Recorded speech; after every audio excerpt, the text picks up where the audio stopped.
Hey folks, fWhip here, and welcome on into my hardcore Minecraft world, where today we're gonna be doing some fishing.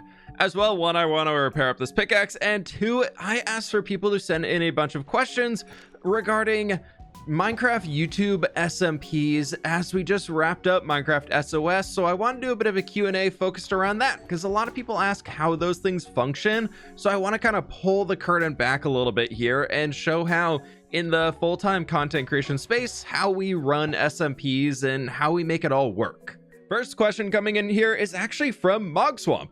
If you could pinpoint one singular factor that makes or breaks an SMP, what do you think it would be? Player activity, audience engagement, good leadership? Very curious what you've noticed makes the biggest difference. I think for me, player activity is a massive one, because the second players stop uploading videos and their point of view, then the audience kind of can see that.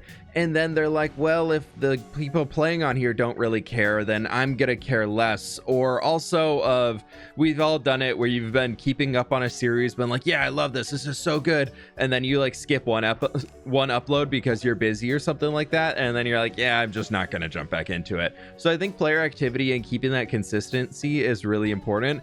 And then also creating something engaging and something worthwhile to come back to. And whether that is big, grand events and different things going on, storylines being told, or even just your favorite creators hanging out, laughing and chatting and having a good time together, like all those things can apply. I think the leadership side only comes in from the general direction. At least that's my philosophy when it comes to hosting servers. Of I don't want to be in charge of everything. If I'm in charge of everything, I'm actually going to be mad and I want somebody else to step up to the plate.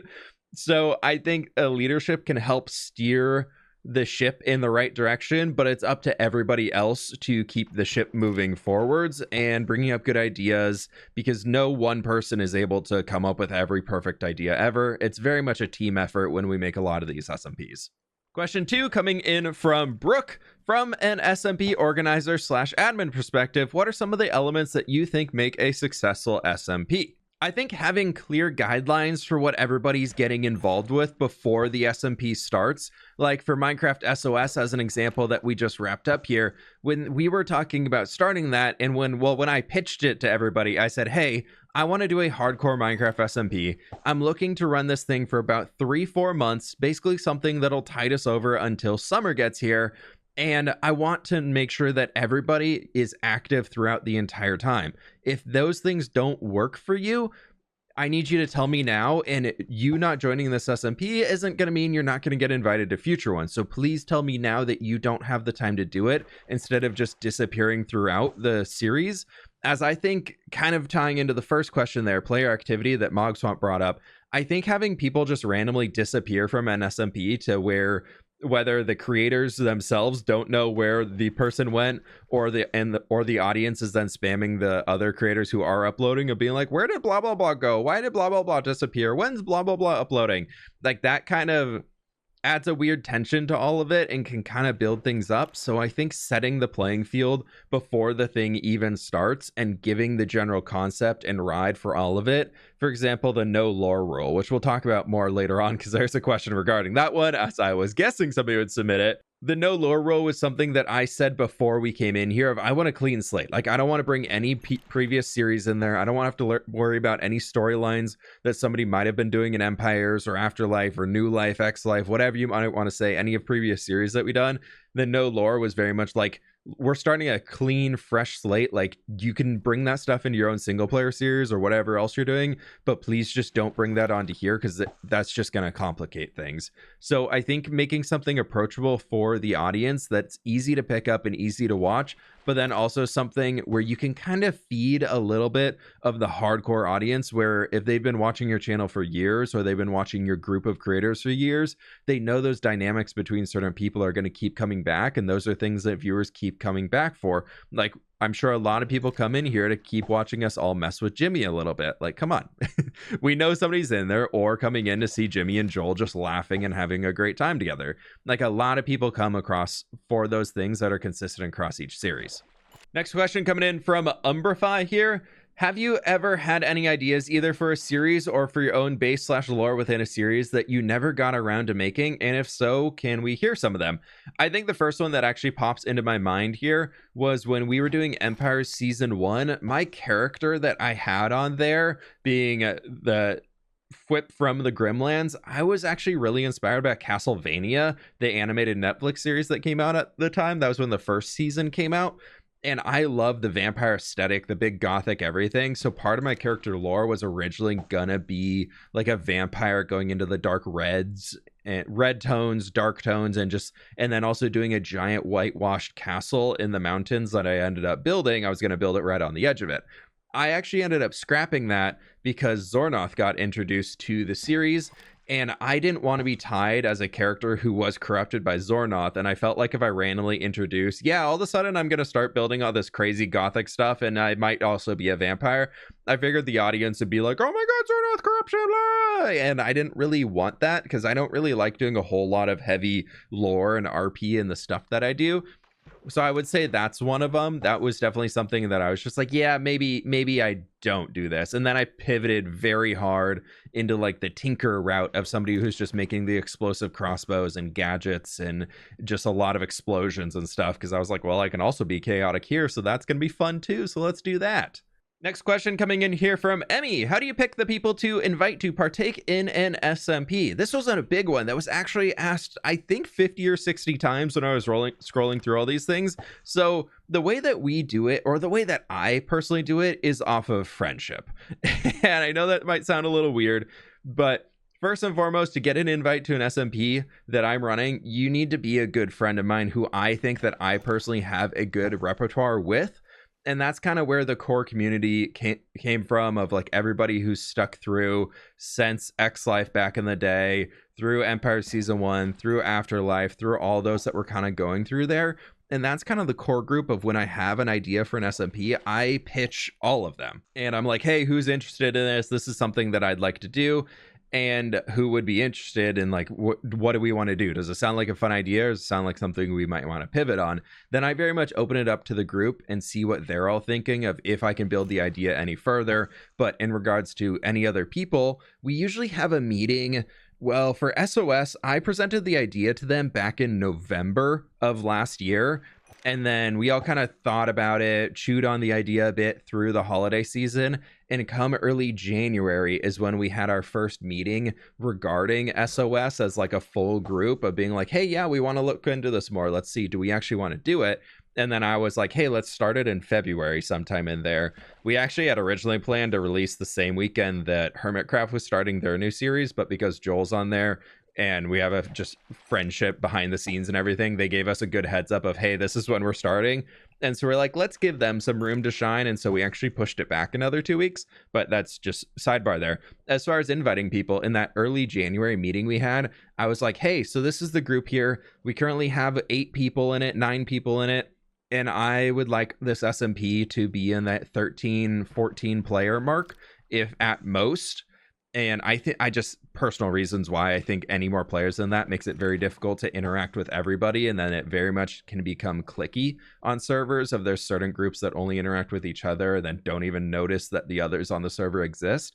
So for me, the perfect SMP player count is like that 14 range. Even 14 is a lot. I really like 12, but our group of friends is growing, so it's it just keeps going up by one number each time. But yeah, so in that meeting we just kind of started throwing around some names, seeing what people thought. Do we want to invite them? Do we not want to?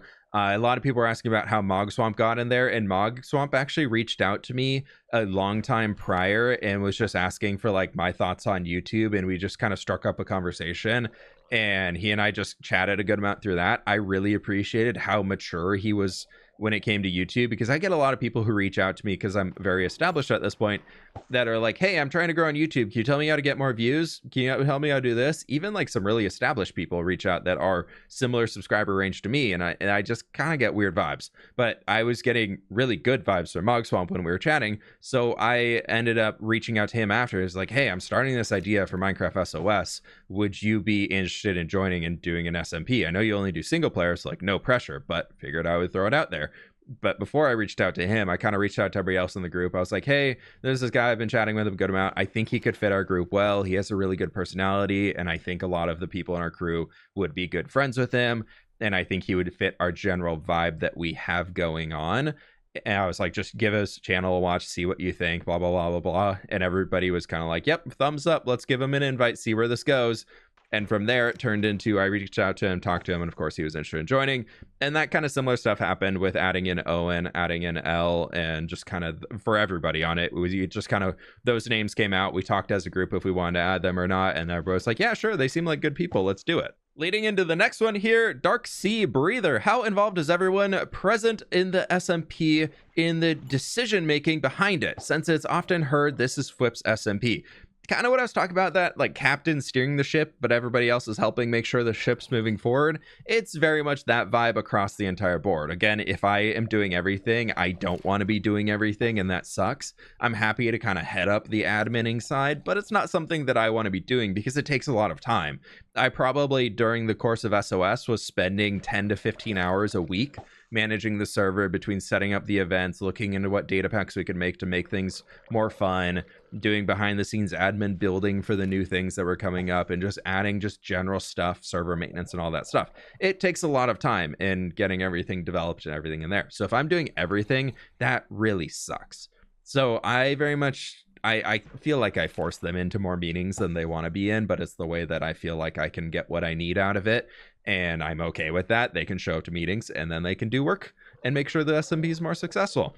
As much as SOS and Empires and those were all fWhip SMPs, I like to think of it, everybody's kind of on a council and decision making. I don't need it to be 100% agreement, but I need for everybody who's involved to either be in agreement that like they understand the route that we're taking things. And that's fine with me. I don't need everybody to be 100% like, yeah, this is great. This is going to be perfect content for me, because we're all very different in how we present things and how our videos are going. Like if you watch an Ollie video or a Joey video or a Lizzie video or a fWhip video or a sausage video, like they are very different in what is held in the middle of them. And they're all great. They're all unique videos and they're really cool. And I think that's what makes our group of friends so special in here. But if we were trying to make content for every single person out there, that would be a losing uphill battle. That would require so much. If you think, okay, we have to make this building friendly, but not too building friendly, but also very adventure-y friendly, but not too adventure-y friendly, because then you're going to get rid of the builders who just want to build. And then you also can't make it too techy, because only Pixarifs understands how redstone works. And, you know, you kind of get on that ground and it gets really complicated. So I kind of leave it to everybody of, I'm like, here's our building blocks. You build up from here. How can you evolve this? What do you all think? And then we just kind of take it as a group, throw some ideas out, like kind of throw a bunch of things at the wall and see what sticks type idea. And then we just keep on going from there and hope that it turns out to be something cool. And then throughout the time, if anybody has any ideas or any side events that you want to run, like Eloise's mob headhunt, or the horse race, or the agility course, or all those different things that happen on SOS, or Pix's hole digging. That was all stuff that I was like, building block base number 1 on SOS is I'm giving you all the ability to run your own event. It'll be less fake coins for winning. Like you can do first place gets 2 coins, second place gets 1 coin, but everybody has the ability to run 1 or 2 events on the server. If you want to set it up and you want to get players there to do it, please go ahead and do it and make content for yourself and make content for everybody else. Like that's the end goal of the SMP, is to get fun content for all of your viewers to watch. Kate Omega over here is asking, is there an SMP you would love to create, but it just hasn't worked out? I think it's what I probably came into the original Empires season 1 with the idea of I actually only reached out to Joel and Sausage before Empires season 1 started, because we were doing the previous series, which I think was X Life, and the 3 of us, or no, I guess Sausage wasn't in there. He wasn't part of X Life, but Joel and I were, and then Sausage just doing his own thing. He's a great friend of mine. So I was like, hey, he'd be interested probably, I'm sure, to join an SMP.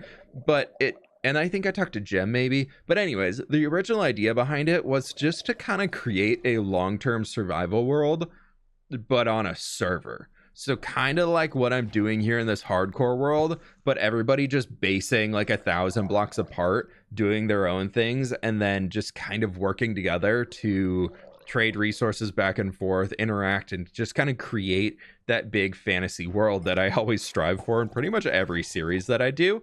So the fact that Empires evolved into what it was actually that base idea in there, because then Joel was having dinner with Lizzie and was like, hey, so fWhip asked me if I want to be part of the series. It sounds pretty fun. I'm gonna do it. What do you and then Lizzie was like, wait, that sounds fun. I want to do it too.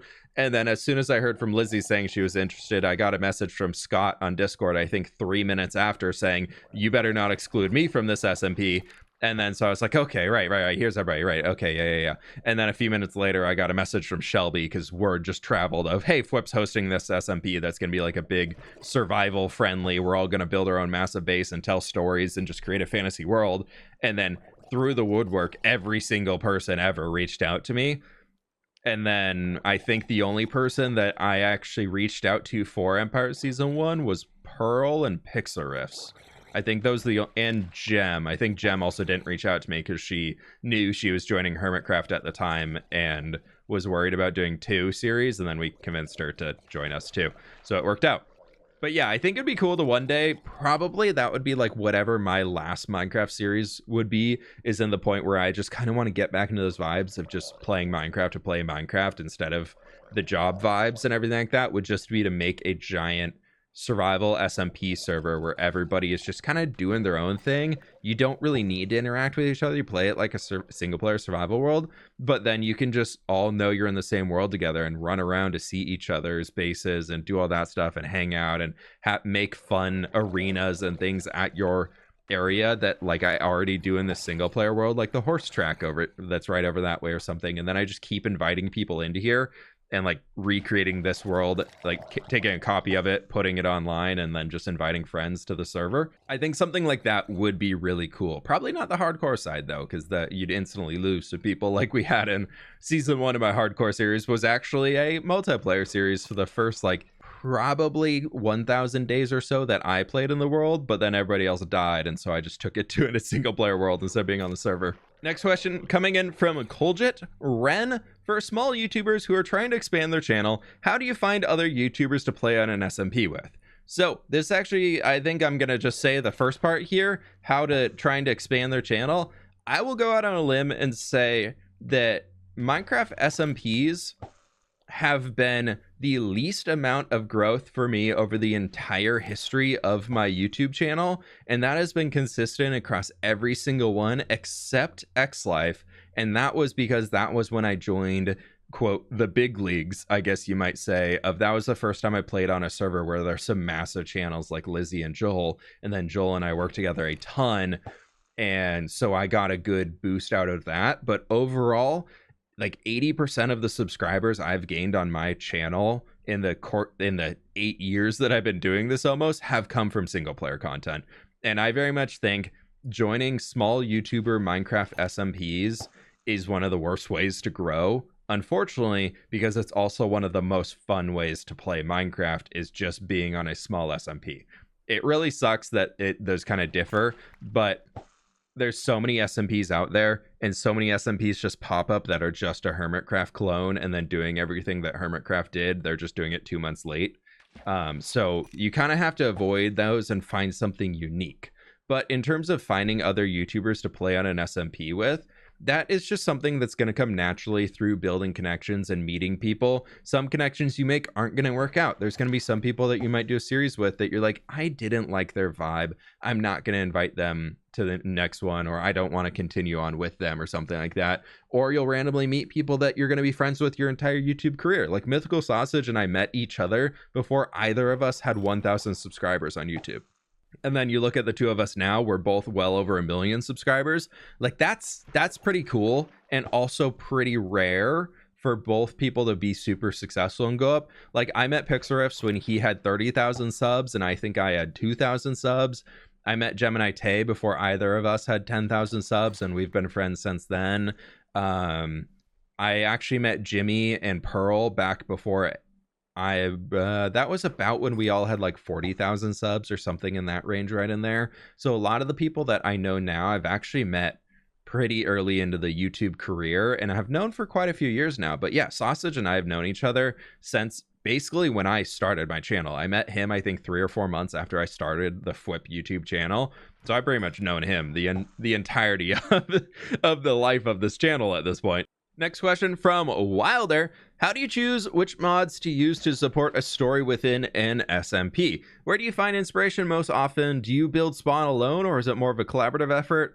Do you do much seed hunting before to find them that would fit in SMP? Starting off with the mods to use, I personally only host vanilla survival SMPs with maybe a light mod like the Empires mod that I commissioned to have made, or like the Minecraft SOS mod with the fake coins that I also commissioned to have made. We'll talk more on those later because there's a few questions in here regarding that.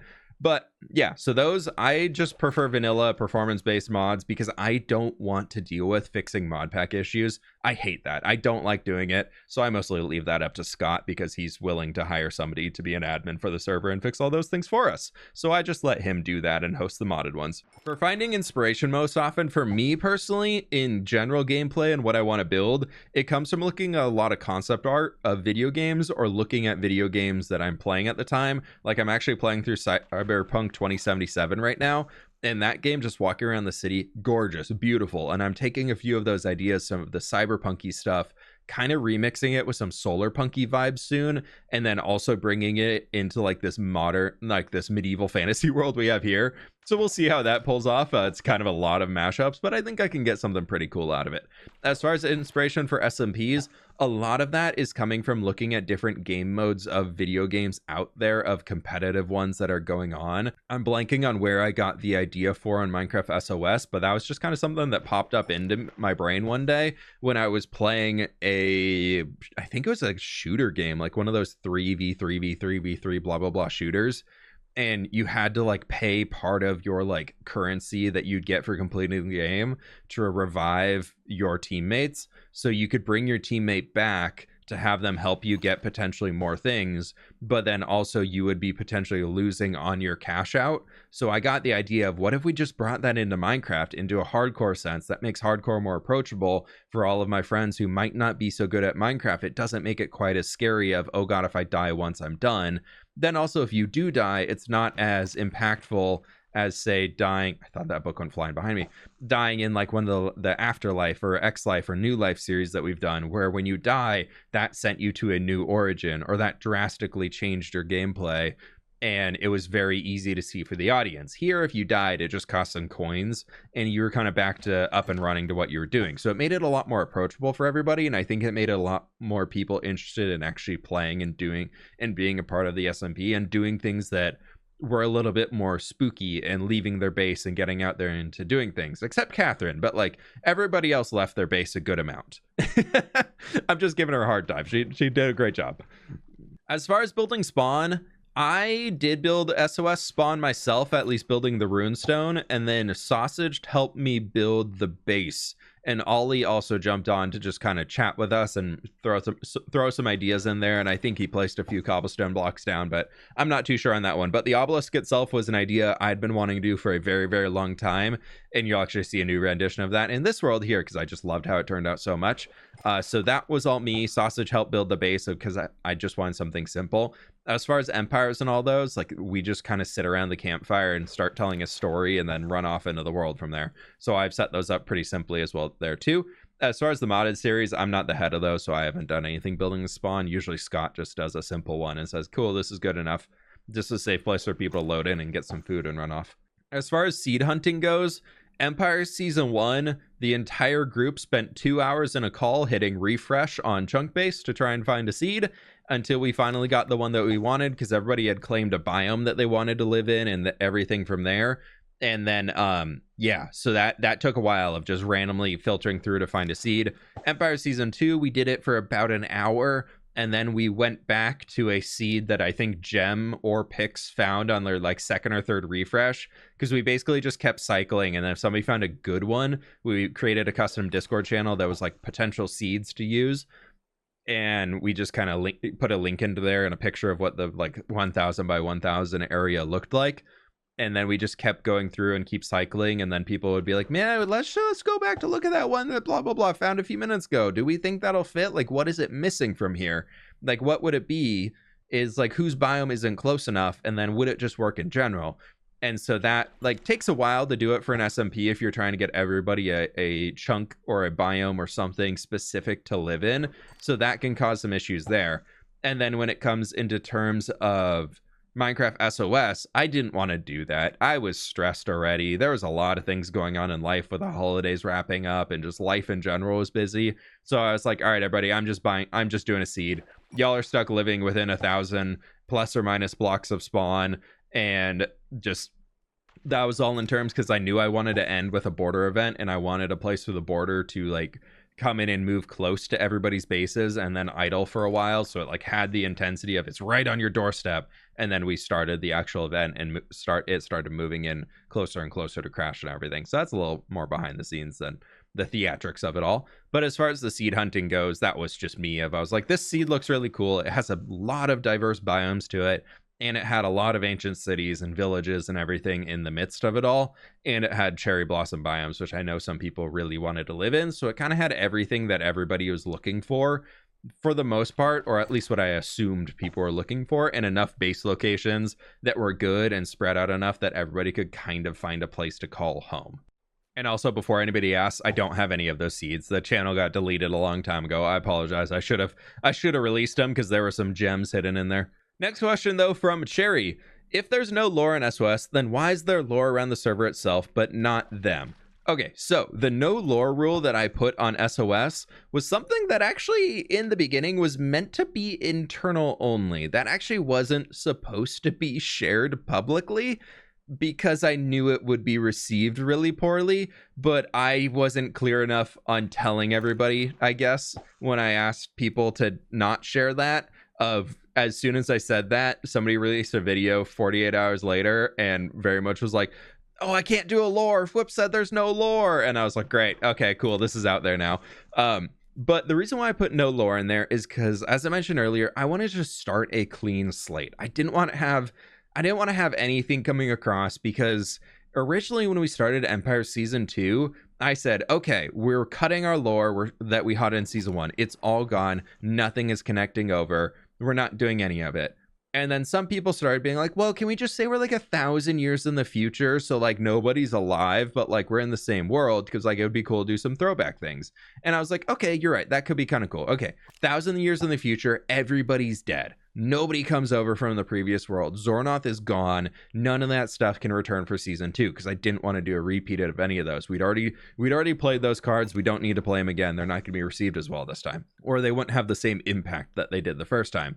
And then very quickly into Empire Season 2, characters from there started getting intertwined into their Season 1 character, started getting those connections in there. And overall, it made it really, really difficult for any new audience members to jump in and know what the heck was happening on the SMP.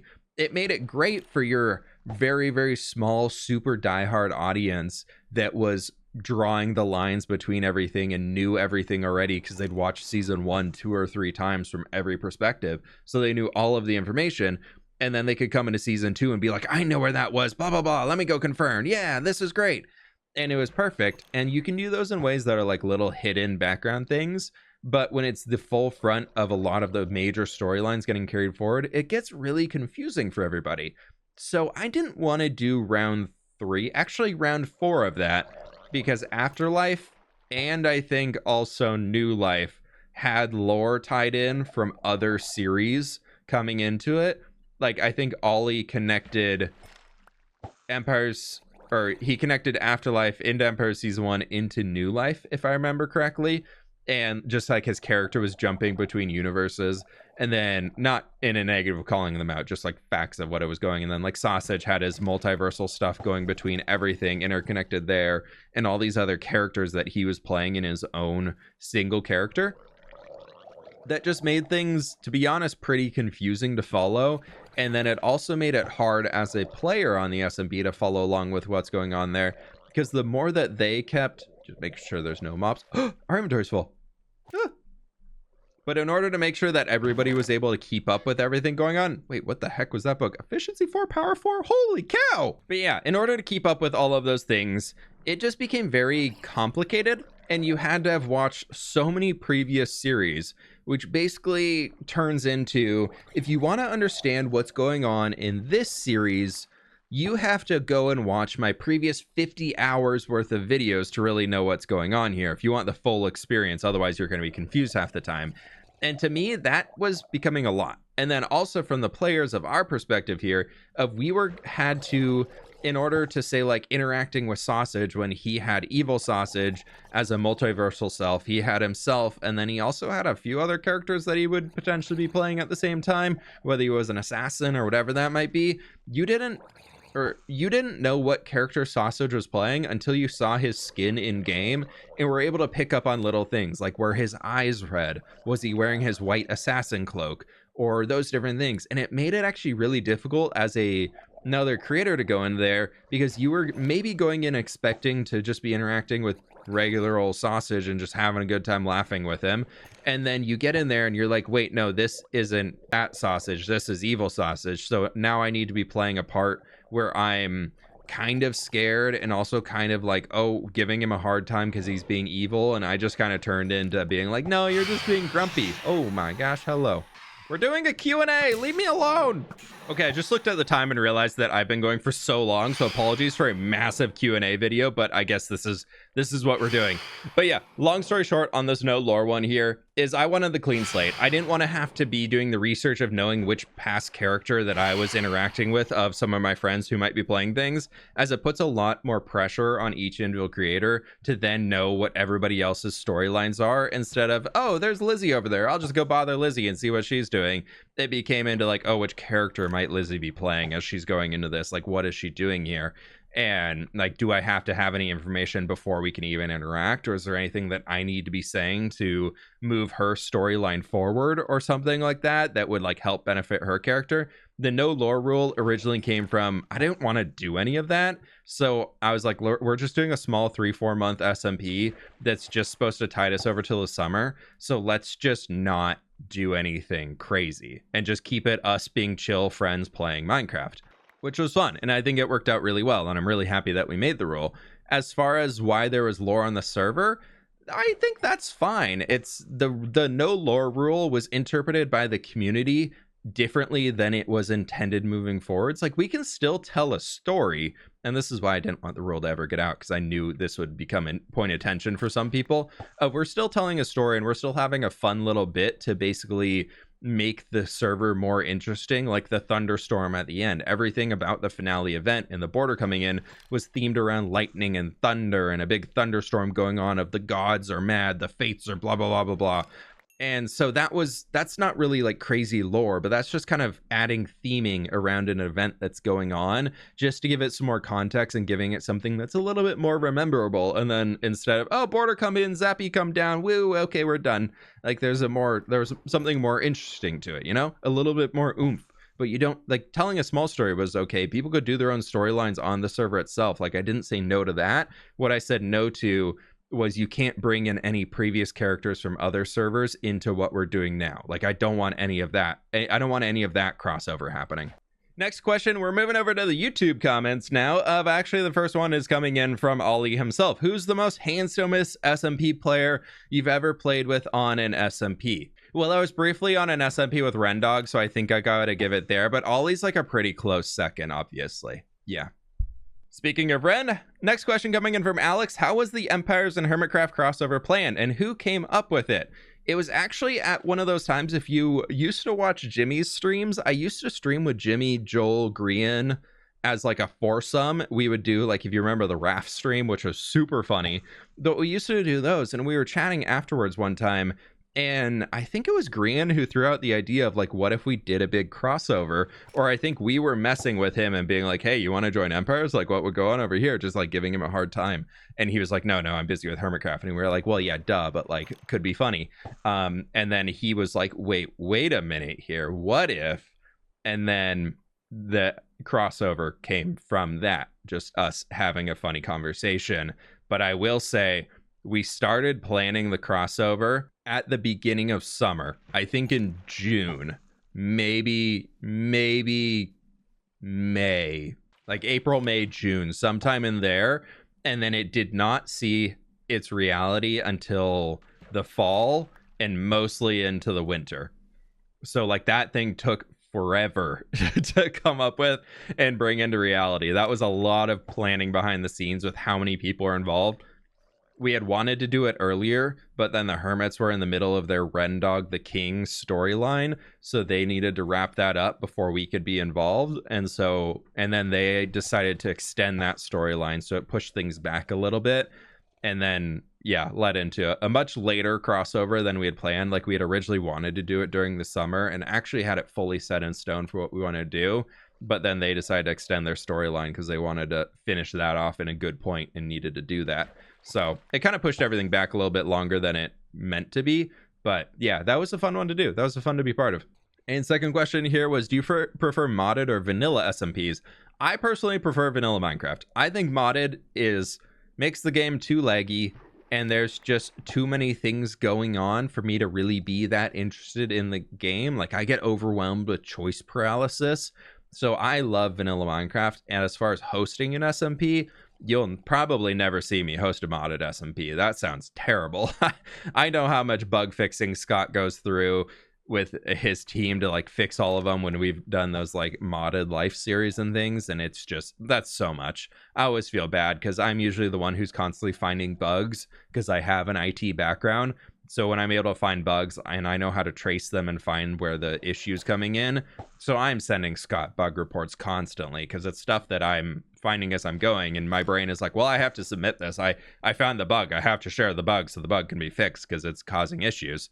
And so I know, like, at least over the New Life SMP that we did, I think I sent like 10 or 15 big bugs that were like causing memory leaks in different ways, shapes, and forms in the mod pack that we had.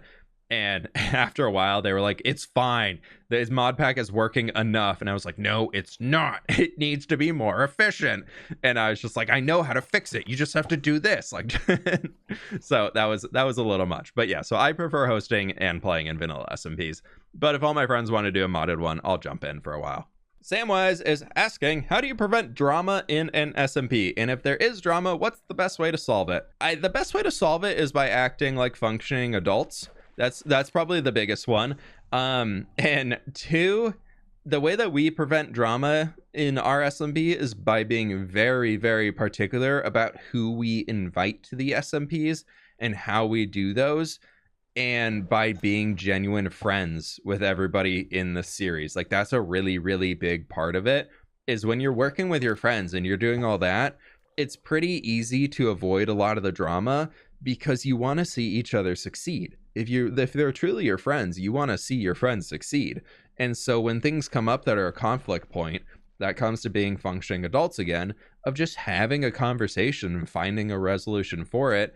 And if there's something that's already been like posted in a video, like we had for the King of the Hill event, there was a time on SOS where people just went around and started stealing fate coins to bring people back because the totem was on a dead person who wasn't able to give the totem up, and they were dead, and we didn't have enough coins to bring them back with the current people who are online. And that kind of crossed a line of just like stealing fate coins is bad. Like, don't do that. And the way that we remedied it afterwards was the person who went around stealing the fate coins, they just gave their extra fate coins that they earned after the fact of their next ones over to the people who had theirs stolen from them. So we just kind of handled of saying, hey, I didn't like that you did that.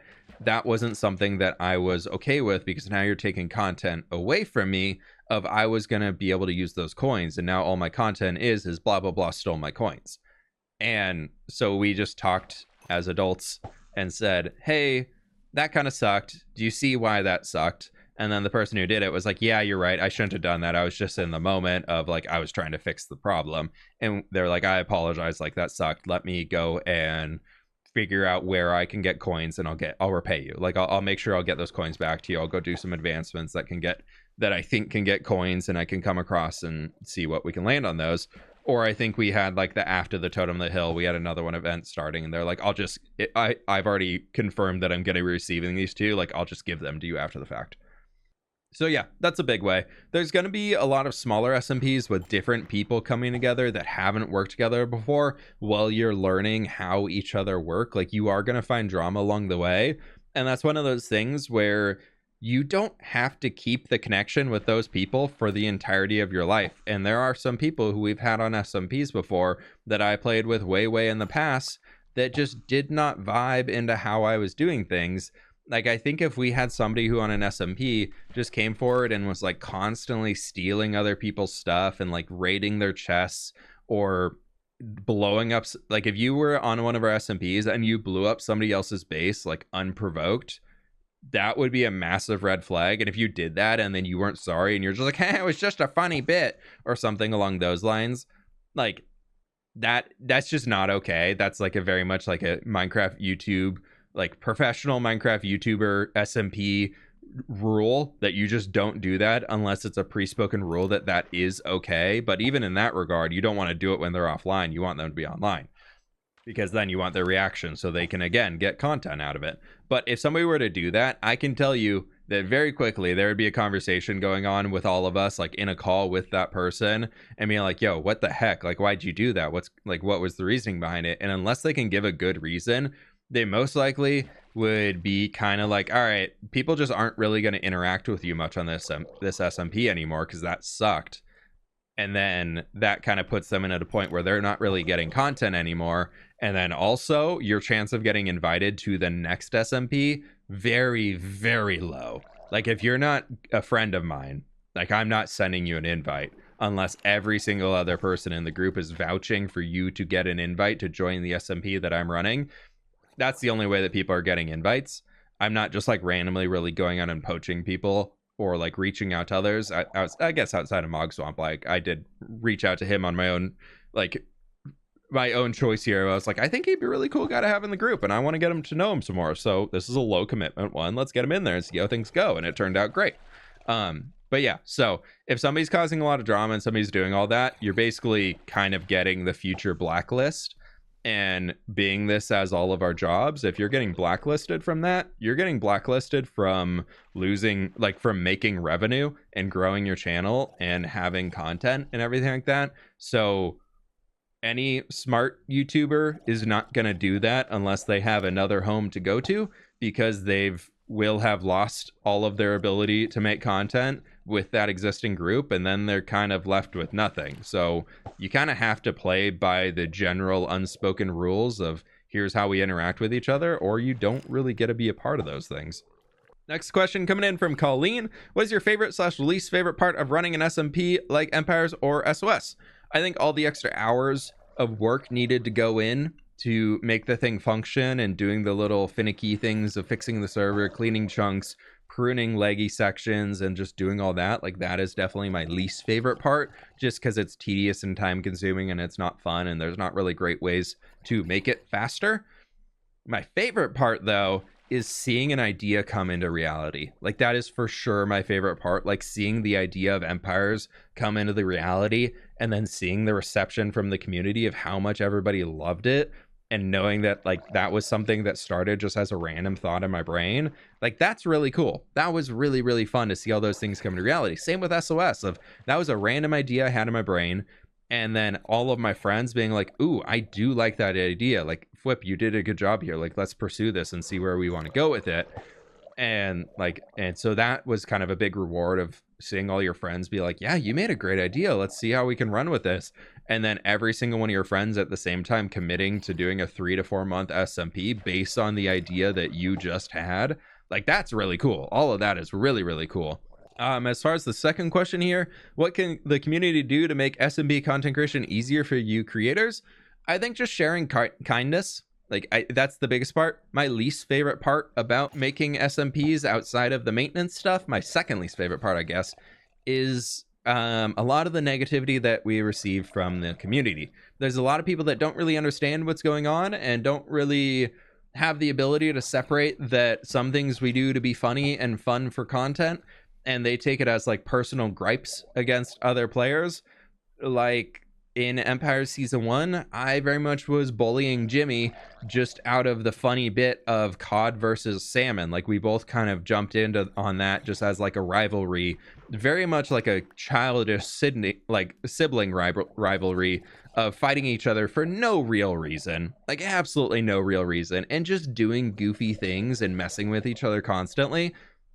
And then there was a lot of community members who thought that we actually hated each other, where in reality, Jimmy and I were jumping in a call together like almost every single week, being like, dude, wouldn't this be so funny if we did this? Like, wouldn't this be hilarious? Like, with the community, like, we think this would be a super funny joke to tell as far as like a video bit goes.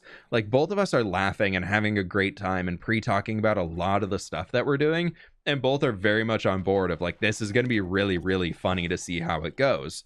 And then we released the video, and near every single time the audience was like, why are you picking on Jimmy? Why do you hate him so much? Like, you should be kicked off the SMP. You're being such a blah, blah, blah, blah, blah. And so like, I would say the biggest thing the community can do to help is just know that every single person who's on an SMP that I'm running, we are all great friends behind the scenes. Like, we all want to be here because we want to be doing videos and creating videos with each other, and have honestly just having an excuse to hang out in Minecraft with each other. Like, I know for me, the way that I'm going to be the most successful on YouTube, at least right now, is doing single player content. But I can also tell you that for me, I get very, very lonely if I'm only uploading single player content, just because then I just exist in this world and I don't really talk to too many people. And YouTube creation can be a very, very isolating job. And so I found that with all my friends here, and I think a lot of them feel the same way, is that just making an SMP and being able to log in and see your other friends online, and then also just meet up with them and know that you can just have fun recording a video and laughing and joking and everything in there, all the chaos that comes along with it, like, that is truly something so special and so fun. So I guess what I can say off of that is very much just being supportive of all of us is a huge one. You don't have to watch all of us, but being supportive of us and realize that our characters that we're playing in the videos might not be how we actually interact with each other outside. Like, we might mess with each other a bit. We all have friend groups where we mess with our different friends, but making sure that everything is very much consensual and that we're all okay with it. And if there was anything that crossed a line, anybody at any moment has the right to say, whoa, this is too much, please stop, don't put those in videos. And that'd be like, all right, instantly deleted. Like, that footage is gone, not even thinking about a second bit, won't even argue that I think it should be worth it. Like, that, it's just gone. Like, we all have that understanding. Next question coming in from Ironheart. I know we're pretty far into this one, so we're going to fly through these last few quickly because I do want to touch on every single one that I included on the list, as they're all unique questions and want to give you all the info. Just a general question about y'all as creators. How did y'all meet? Y'all seem like really good friends, so I'm just curious as how long y'all have known each other. Well, as I mentioned earlier, Sausage and I met way early in YouTube career, so we've been friends for a really, really long time. As far as a lot of the others, like Gem came into the picture a little bit later. Pixel Riffs I met on the Decidedly Vanilla SMP, which then Sausage ended up joining that SMP like a month or two after me, because I was like, hey, can my friend Sausage join? And so he got on there. And then I'm trying to think who else of the current crew that's been around for a really long time. Jimmy I met on, I want to say Artisan SMP. That's actually the same time that I met Gemini Tay and Pearlescent Moon. So we all met each other at the same time. It was this really simple live stream only SMP that, looking back on, was not great for content, but man, it was great for building friendships. So that was really, really cool. It didn't last for too long though. After that, we started going into Artisan. No, not Artisan.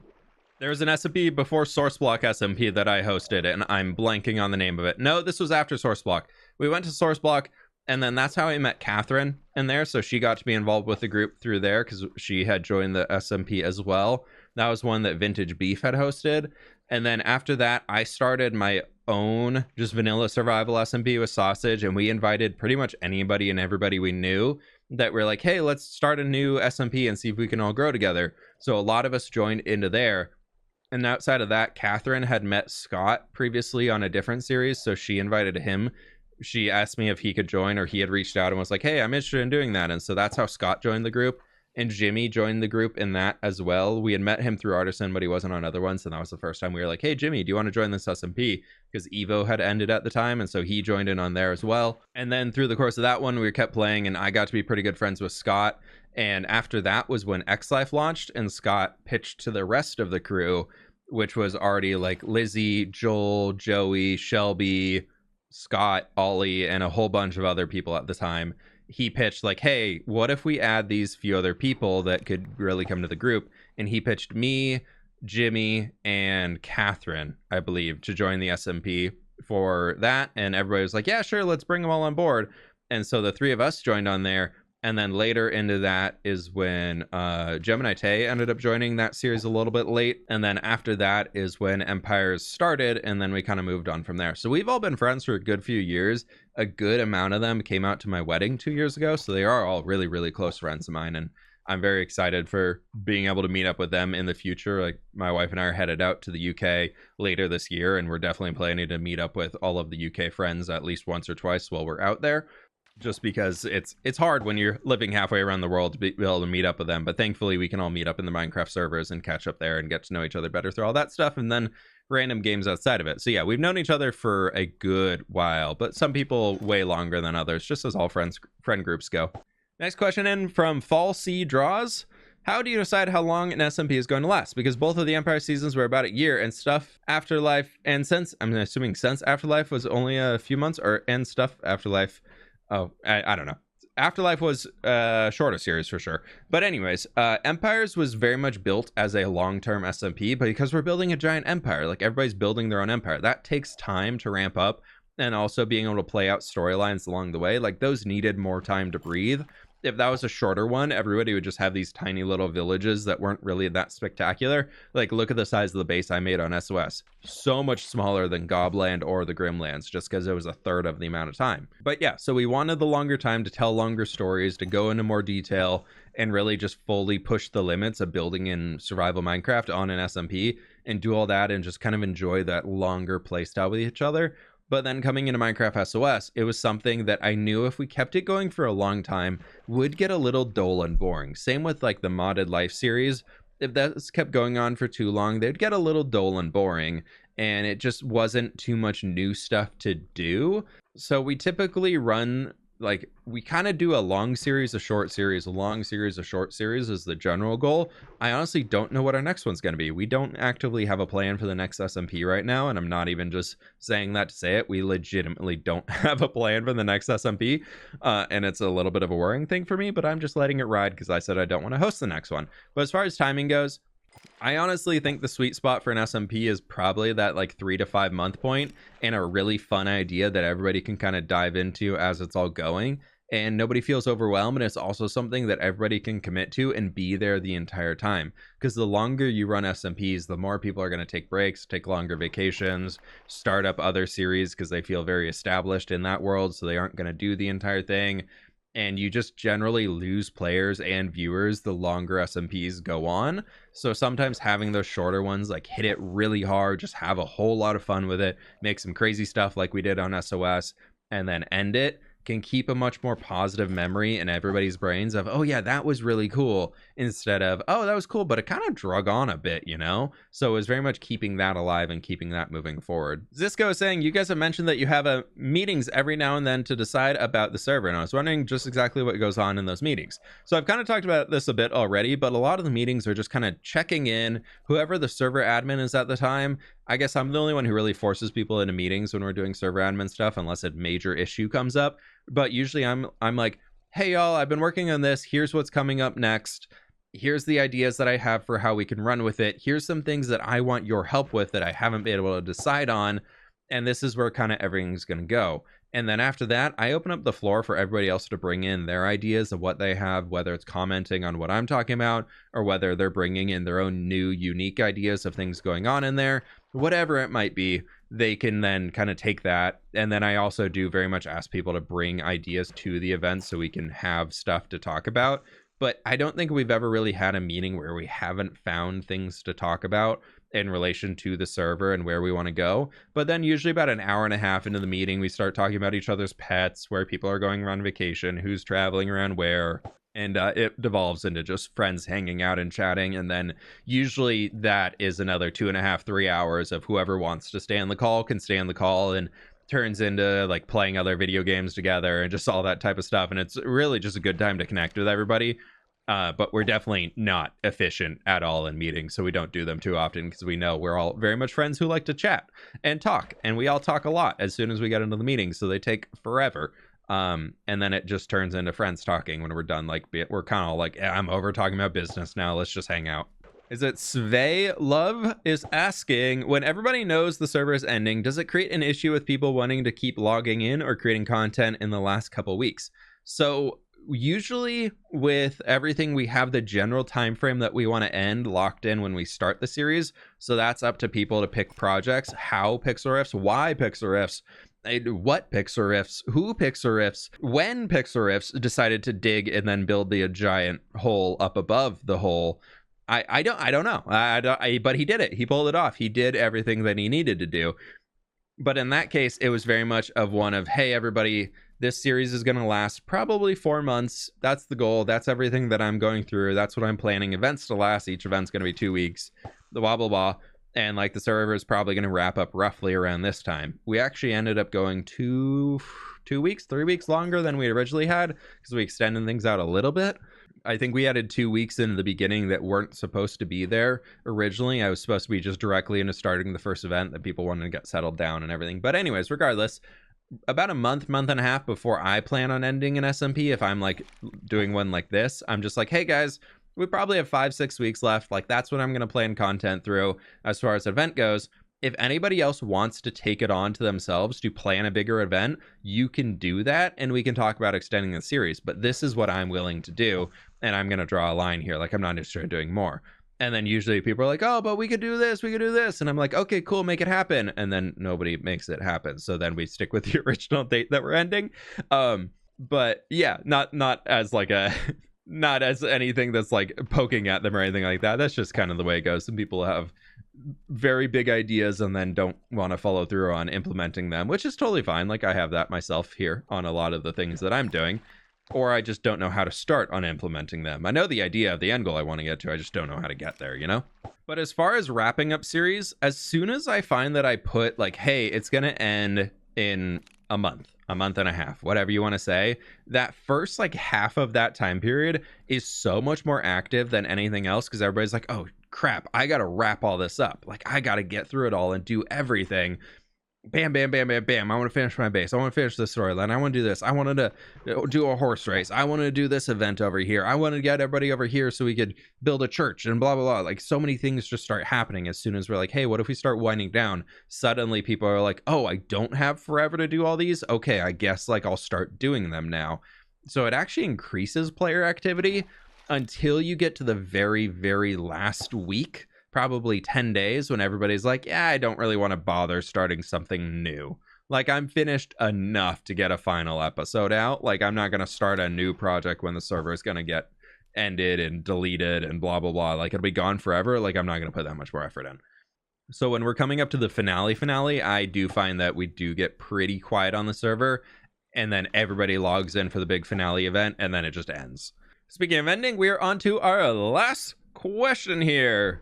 This one is asking, how do you keep people interested in logging in and watching videos? From the logging in point for all of the players on the server, that is very much something where if you're not active on an SMP that I'm doing, or you haven't told me that you're going to be going on a big long trip or something, or I mean, if you get sick, you get sick. Like, that's something in itself. Like, you can't fight that. Very much within reason, but I just appreciate everybody giving me a heads up, not from like trying to be their employer type of vibe or anything like that, but just from a, hey, you committed to this, you're committing to this time frame. If people aren't consistently active throughout that, whatever consistently active means is up to that person, but I just need them to commit to that.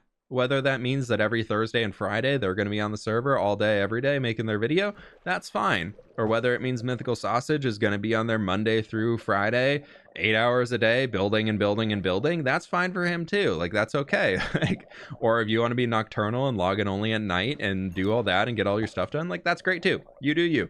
But I need to be able to log in and like see things changing and like see all that. And basically, if people aren't active and they aren't doing things, they're not going to get an invite to another SMP, because I limit the number of people that I want to add because I like smaller SMPs. And to me, that's enough to warrant not adding too many people. So if somebody's not active on an SMP, I pretty much say, okay, well, you weren't active here, but you're taking up a player slot of somebody who could be on here and who could be really active. So next time around, I'm going to give it to somebody who will be more active and will be more involved with making other events for everybody else on the server. So that kind of sets the standard, at least, and everybody's aware of that going in. I want them to be around and I want them to be here. Like, I love them all, but if they don't want to be here, that's them deciding they don't want to be here. That's not on me. That's not something that I, as the admin, need to worry about. It's not my job to force them to log in. If anything, that's absolutely not my job if I don't want to be their nanny. But yeah, it's up to everybody else to log in and actually be here to be a part of the SMP. If they are showing that they don't want to be a part of the SMP, no matter how much they tell me that they want to be a part of it, if they're not showing me, then they're just not going to be a part of the next SMP. But I don't kick people out halfway through. If you're in from the start, you always have a chance before the end to redeem it and kind of show that you want to be there and be equal part and player for this whole thing. I'm doing a Q&A, sir. I'm almost done. You have to interrupt right now? Seriously? Jeez. As far as watching videos goes, that's kind of why we keep adding new events and keep coming up with goofy bits and random things. Like, that's our bread and butter as creators, is trying to make an interesting video, and that's how we keep coming back to these. So hopefully this was an interesting video. But the group that we've assembled for the SMPs and everything is a bunch of special people who have all their own unique charms and abilities and styles and attitudes and everything that they bring to the SMP, and that's what makes it special. And that, I think, is what keeps a lot of the interest for the community to wanting to come back and watch our videos. Assembling a really cool group of people who have the ability to dedicate their time and energy into making something really cool and awesome. Like, that's when you get something really special. Like, it's everybody coming together to make it happen. It would never be something that if I were to set all these rules and say, like, okay, we got to do this and this and this, and that's how we're going to get the views. Like, if I knew the answer to that, if I knew the answer to be getting billions and billions of views, like, I would just be doing that on my own channel, and that would be fine, and I wouldn't be worrying about everything else going on in there. I'd be doing everything else for fun and all that, but my job is not to run their channels. My job is not to give them content to create. My job is to open up a space as the server admin that they can come in and then create content. Like, that's like, I can put a few guidelines in place to start them along that path with things like the fake coins and the semi-hardcore and the general events coming up. But honestly, a lot of the events we did on SOS, that was Ollie. Ollie came up with a lot of the ideas. He did an amazing job in the background helping me come up with a lot of stuff. So I do want to give him actually a massive shout out for that. Ollie did so much because after I came into the one meetings, like throwing in the idea, he was the only person who reached out to me afterwards and was like, dude, I'm in, I love this, and I've already got all these ideas of how we could make it happen. And he and I got on a call, opened up a Google Doc between the two of us and shared it, and just started typing out and laying out, is this a good early game, a mid game, a late game challenge, blah blah blah blah blah. And we designed pretty much all of SOS, every single challenge, in like high level detail of how it was going to happen, what was going to go out, what the rewards were, in the entire like course of it, I think in about 2.5 hours, just on a Discord call together. And then we turned into something special that y'all wanted to watch and be supportive of and everything in there. So that's going to do it for the Q&A here, as we are well over an hour now. So I hope y'all did enjoy. I hope y'all learned something new and useful. If you want to see any more things along this lines for Q&A videos and all that cool stuff, leave more comments down below. If there's more interest in here and more people that want to learn more and everything like that, I'm more than happy to keep fishing away here. Dude, we got some old fishing with fWhip action going on. So thank you all so very much for watching. Leave a like down below if you did enjoy. Comments, any other questions you have, feedback on all these, I would absolutely love to hear it. What was your favorite and least favorite part about Minecraft SOS? That's my question to all of you here. But with that, my friends, I'll catch y'all on the flip side. Book.